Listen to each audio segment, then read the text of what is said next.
Assalamualaikum warahmatullahi wabarakatuh. Sampurasun teman-teman. Saat ini saya bersama Sekda Jawa Barat Herman Suryatman. Ya. Mas sehat bro? Alhamdulillah saya Mas Sekda. Ada bisa Pak Didit? Ya bisa Pak Didit. Mas Sekda bisa menyampaikan update terkait longsor di Gunung Kuda ini sampai pagi ini jam 9.15 menit. Ya, kita ketahui bahwa hari kemarin ya Jumat tanggal 30 Mei pukul 9.30 terjadi longsor di area tambang Gunung Kuda ya, Cirebon. Tentu kami menyampaikan keprihatinan sekaligus turut berduka cita karena ada 14 korban jiwa ya. Hari kemarin sudah dievakuasi dibawa ke rumah sakit Ngamun. Kemudian ada 4 korban luka, terakhir teridentifikasi ada 7 nanti yang korban luka, dan diperkirakan ada 8 warga yang belum ditemukan ya tertimpa longsoran.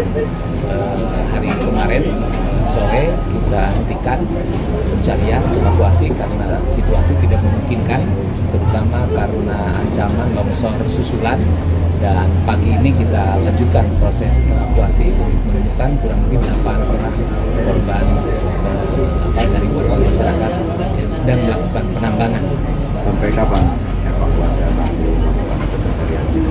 Ya, kita ikhtiarkan ya, mudah-mudahan hari ini bisa ditemukan semuanya, dan Pak Bupati Cirebon sudah menetapkan tanggap darurat ya bencana longsor di area Gunung Kuda ini. Tentu kita akan ikhtiarkan untuk beberapa hari ke depan. Sekali lagi mudah-mudahan hari ini bisa tuntas, dan sampai kapan tentu nanti akan dianalisis oleh teman-teman dari Basarnas ya, yang terbaik tentunya bagi kepentingan penyelesaian longsor di Gunung Kuda ini. Longsor ini legal atau ilegal? Ya, di sini ada 3 perusahaan yang mengelola tambang, 3 yayasan, dan semuanya legal, semuanya berizin. Namun demikian teridentifikasi dalam proses penambangan ya day to day-nya ada standar operasional prosedur yang tidak dipenuhi. Yang harusnya setiap hari penambangan kan ada jaminan keamanan, ada jaminan perlindungan ya dari pihak pengelola. Akan tetapi sehingga terjadi longsor dan ada korban jiwa, tentu tidak lepas dari kelalaian pihak pengelola. Dan kemarin langsung dari Dinas SDM bersama dinas terkait lainnya dari Provinsi Jawa Barat melakukan pendalaman, sudah dibuatkan berita acaranya, dan tadi malam Pak Gubernur sudah memutuskan mengirimkan surat pemberian sanksi administrasi berupa penutupan kepada 3 pengelola tambang di area tambang Gunung Kuda ini. Jadi sudah ditutup 3-3. Pemiliknya siapa Pak? Mungkin nanti harus dicek ya apa nama pemilik dan identitas lainnya. Pak, bagi korban luka kemudian korban meninggal dunia, santunan apa yang ya tadi pagi Pak Gubernur sudah memberikan arahan yang sama pukul 11 kurang lebih beliau akan berkunjung juga meninjau ke sini, dan tentu sekaligus memberikan santunan kepada para korban, baik korban jiwa kepada keluarganya maupun korban yang luka, dan besarannya tentu nanti Pak Gubernur yang akan menyampaikan. Begitu yang jelas Pak Gubernur akan memberikan santunan tentu yang lebih substansialnya, memberikan empati, simpati kepada keluarga korban, sekaligus yang beliau memberikan tekanan agar ini menjadi pembelajaran bagi kita semuanya. Penambangan ini harus ekstra hati-hati karena risikonya kan tinggi, bukan hanya persoalan ekonomi, tapi yang harus diperhatikan masalah keamanan dan dampak lingkungan yang seringkali disampaikan oleh Pak Gubernur. Kehadiran beliau nanti sebagai bentuk komitmen beliau terhadap keselamatan warga, sebagai bentuk komitmen beliau terhadap keselamatan lingkungan. Ya, sebelumnya kan sudah kita simak bagaimana Pak Gubernur sangat concern ya terkait dengan penertiban tambang di Jawa Barat. Bahkan sudah banyak yang kami tutup ya atas itu berdasarkan pertimbangan objektif, karena bagaimanapun juga ada proses birokrasi regulasi yang membackup putusan Pak Gubernur. Apa untuk Pak Gubernur akan memberikan santunan? Ya, siang ini. Ya. Kemudian dengan adanya kejadian penambangan longsor ini, apakah juga akan melakukan evaluasi terhadap galian pasir yang biasa di Kabupaten Kabupaten? Ya, monitoring evaluasi untuk semua galian sebetulnya telah sedang dan lihat ke depan kami lakukan melalui Dinas SDM. Tapi dengan kejadian ini tentu kami harus lebih memperketat proses evaluasi dan pengawasan. Ngopi dulu sini, ngopi. Memastikan bagi tambang yang ilegal tentu harus kita tutup langsung tanpa babi-bu ya.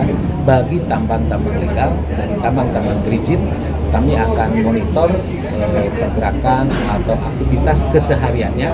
Apabila ya tambang yang legal tidak memenuhi, tidak melengkapi standar operasional prosedur, terutama terkait dengan keselamatan para penambang, keselamatan masyarakat, dan dampak lingkungannya, tentu kami akan tindak ya, dan Pak Gubernur tidak akan segan untuk menutup tambang legal sekalipun apabila melanggar standar operasional prosedur keselamatan dan perlindungan. Yang paling rawan Pak, selain di Cirebon sudah ada kejadian kabupaten mana? Ya, saya kira Kang Kris sudah tahu ya banyak tambang-tambang yang berisiko, terutama terhadap keselamatan masyarakat dan keselamatan lingkungan ya, termasuk di Kabupaten Sumedang kita semuanya mapum ya. Tentu nanti kita akan dalami ya. Kami sudah identifikasi dan langkah-langkah yang kita lakukan insya Allah akuntabel semata-mata untuk kepentingan masyarakat, karena dalam hukum pemerintahan yang kita kenal salus populi suprema lex esto, keselamatan rakyat itu di atas segala-galanya dan kami harus mengedepankan itu.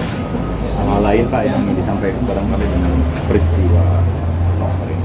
Ya, mudah-mudahan ini menjadi pembelajaran untuk semua pihak, ya terutama kepada pertama para pengelola tambang dimanapun berada ya di Jawa Barat walaupun berizin, perhatikan keamanan, perhatikan keselamatan ya, baik terkait warga, terkait pekerja, demikian juga dampak lingkungannya ya. Jangan rasa maneh karena sudah berizin ya, karena tadi walaupun berizin kalau tidak mengikuti standar operasional prosedur, Pak Gubernur tidak akan ragu untuk memberikan sanksi administrasi sampai dengan penutupan ya. Itu bagi pengelola ya, tolong cek jangan hanya orientasi ekonomi tapi juga orientasi kemanusiaan, orientasi lingkungan harus diperhatikan dengan sangat serius ya, karena tambang salah satu usaha yang berisiko, risikonya kan tinggi, apalagi ini tambang galian C ya. Kemudian kepada masyarakat sekitar juga ya, walaupun kami paham ya, ini kan menjadi mata pencaharian masyarakat yang ikut menjadi penambang, menjadi pekerja. Tolong perhatikan keselamatan, kalau ada hal-hal yang tidak pada tempatnya jangan sungkan untuk melapor sehingga kami bisa melakukan tindak lanjut yaitu kepada masyarakat sekitar ya. Satu sisi kami bisa paham sekali lagi karena motornya menyangkut mata pencarian, tapi ada yang jauh lebih penting yaitu keselamatan, apalagi menyangkut jiwa. Keselamatan jiwa itu harus dikedepankan ya. Jadi untuk semua pihak, demikian juga untuk pemerintahan setempat, pemerintahan desa, kecamatan, kabupaten, ayo kita bahu-membahu untuk melakukan pengawasan. Tentu nanti penindakannya sesuai dengan kewenangan kita masing-masing. Kebetulan untuk tambang ini kan kewenangannya ada di provinsi dan kami sangat membuka diri karena provinsi kan bukan Superman ya. Persoalan ini kan harus dilakukan dengan pendekatan super tim, harus ada partisipasi dari semua pihak dan tentu kami nanti akan menindaklanjuti, kami akan terdepan juga, dan puncaknya Pak Gubernur akan memberikan yang terbaik bagi masyarakat, termasuk tadi menutup tambang siapapun tanpa kecuali apabila terbukti tidak ada izin atau ada izin tetapi tidak mengikuti kaidah, tidak mengikuti SOP sehingga mengancam keselamatan masyarakat dan lingkungan. Baik, terima kasih Pak Sekda, sehat selalu. Terima kasih. Sekda Jawa Barat. Insun Medal, Insun Madangan. Aku lahir, aku memberikan penerangan. Begitu. Wawancara. Ya, mohon. Dari kami Pak Sekda. Wawancara eksklusif dengan Sekda Jawa Barat, Herman Sugiarto.